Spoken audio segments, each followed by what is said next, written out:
হুগলির সংশোধনাগারে হঠাৎ হাজির তৃণমূল সাংসদ রচনা ব্যানার্জি। শতবর্ষের ব্রিটিশদের তৈরি হুগলি জেলে দুর্গাপুজোর উদ্বোধন করলেন সাংসদ। ব্রিটিশ ভারতে আনুমানিক 1925 সালে শুরু হয়েছিল ভারতীয় স্বাধীনতা সংগ্রামী কর্তৃক এই দুর্গাপুজো।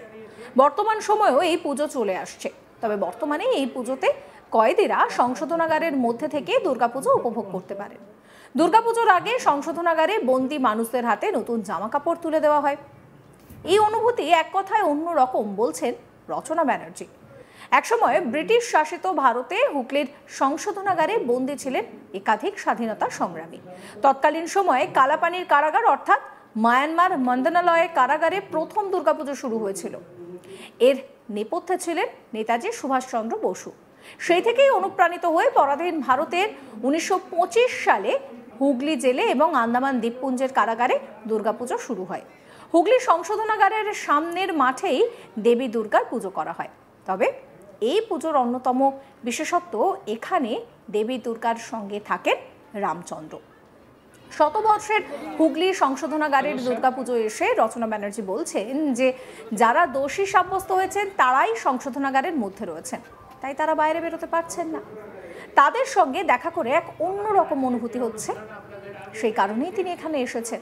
তিনি আরো বলছেন, সংশোধনাগারে যারা রয়েছেন তারা পুজোয় আনন্দ করতে না পারলেও তাদের নতুন জামা কাপড় পরার ইচ্ছে হতেই পারে। সেই জন্যই তিনি সকলের হাতে বস্ত্র তুলে দিয়েছেন। হুগলির এই কারাগারে একসময় বন্দী ছিলেন কাজী নজরুল ইসলাম। সেখানে গিয়ে তিনি আপ্লুত, বলছেন রচনা।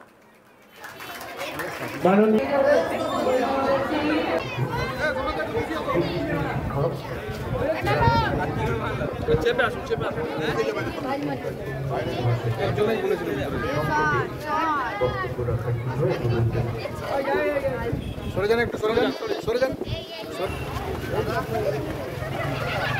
মন্ডপে যাবে না, গাড়ি দুটো যাবে। আমার নাম লেখা ছিল।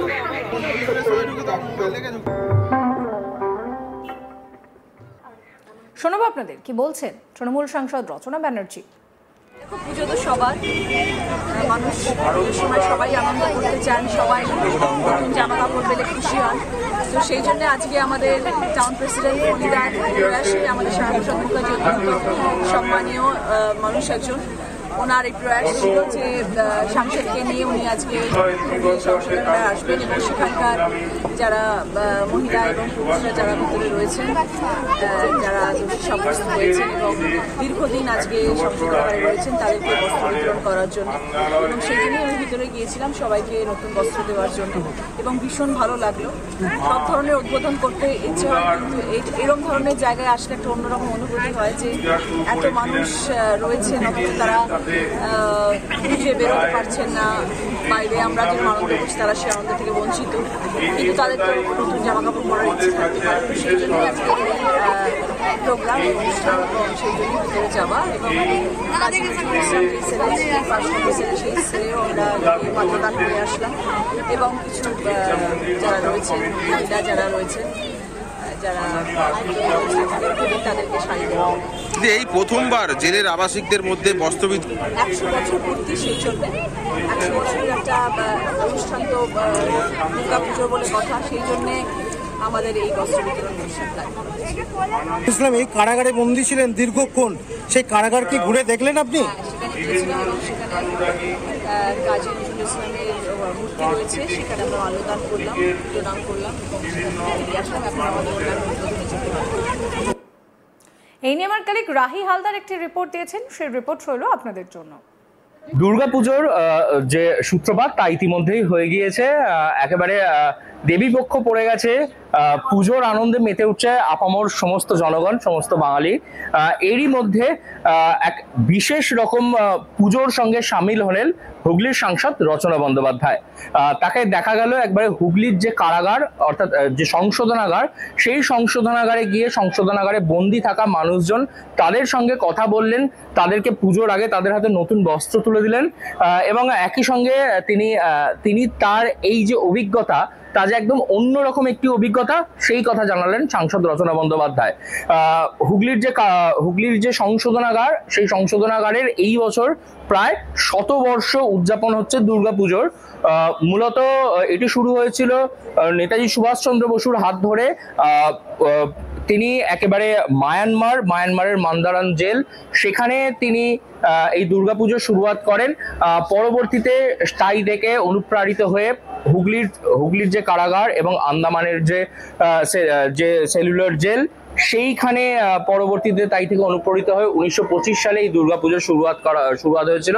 সেই থেকেই একেবারে এই বছর 2025 100 বছর প্রাপ্তি সম্পূর্ণ হচ্ছে হুগলি সংশোধনাগারের যে দুর্গাপুজো। সেখানেই এসেছিলেন সাংসদ রচনা বন্দ্যোপাধ্যায় এবং একই সঙ্গে তিনি এটিও জানিয়েছেন যে সেখানকার প্রত্যেক বছরের অন্যান্য সময় বাদ দিলেও এই যে বিশেষ সময় অর্থাৎ যে দুর্গাপুজোর সময়, সেই সময় কিন্তু প্রত্যেক মানুষের একটু ইচ্ছা থাকে যে তারা একটু নিজের আপনজনদের সঙ্গে দেখা করুক, নতুন জামা কাপড় পরুক। তবে যারা সংশোধনাগারে রয়েছেন অর্থাৎ যারা জেলে রয়েছেন, তারা আদালতের কাছে দোষী সাব্যস্ত হয়েছেন, সেই কারণে তারা সংশোধনাগারে রয়েছেন। ঠিক সেই কারণে তারা বাড়ির লোকের পরিবার পরিজনের সাথে দেখা করতে পারেন না, কিন্তু এই দুর্গাপুজো তাদের কাছে উপভোগ করার একটি জায়গা রয়েছে। কারণ হুগলির জেলে এই দুর্গাপুজো আয়োজিত হয়ে আসছে আজ থেকে প্রায় 100 বছর ধরে, এবং তাদের হাতেই সেখানে বন্দী থাকা যারা সংশোধনাগারে বন্দী থাকা মানুষজন, তাদের হাতেই তিনি নতুন জামা কাপড় তুলে দেন। এবং একই সঙ্গে রচনা বন্দ্যোপাধ্যায় এই যে হুগলির যে জেলের যে পুজোতে গিয়েছিলেন, সেই পুজোর একটি বিশেষত্ব রয়েছে। সেটা হচ্ছে যে এই পুজোতে কিন্তু দেবী দুর্গা কিন্তু মহিষাসুর বধ করেন না, বরং দেবী দুর্গাকে পুজো করা হয় যে ভগবান রামচন্দ্র তিনি যেভাবে অকাল বোধন করেছিলেন, সেই অকাল বোধনের ওয়েতেই কিন্তু পুজো করা হয়। এবং সেখানে দেবী দুর্গার সঙ্গে থাকেন রামের মূর্তি, যেখানে রামচন্দ্র থাকেন, রামচন্দ্র নিজে অকাল বোধন করছেন, সেই মূর্তি রাখা হয় এবং সেই মূর্তিতেই পুজো করা হয়। এলাকার মানুষজন শুধু নয়, মূলত এই পুজো যারা কারাগারে বন্দী মানুষজন রয়েছে তাদের কাছে এক বিশেষ পুজো।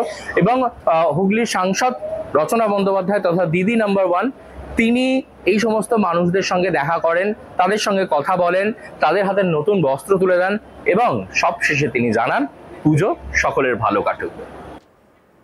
রচনা ব্যানার্জি বলছেন যে এটা একটা দারুণ অভিজ্ঞতা, কারণ যারা জেলে বন্দী রয়েছেন তারা জেল থেকে বেরোতে পারবেন না, তারা সেইভাবে আনন্দ করতে পারছেন না, তাই তাদেরও ইচ্ছে হতে পারে পুজোর সময় নতুন জামা কাপড় পরতে। তাই জন্য তিনি তাদের হাতে নতুন জামা কাপড় তুলে দেন।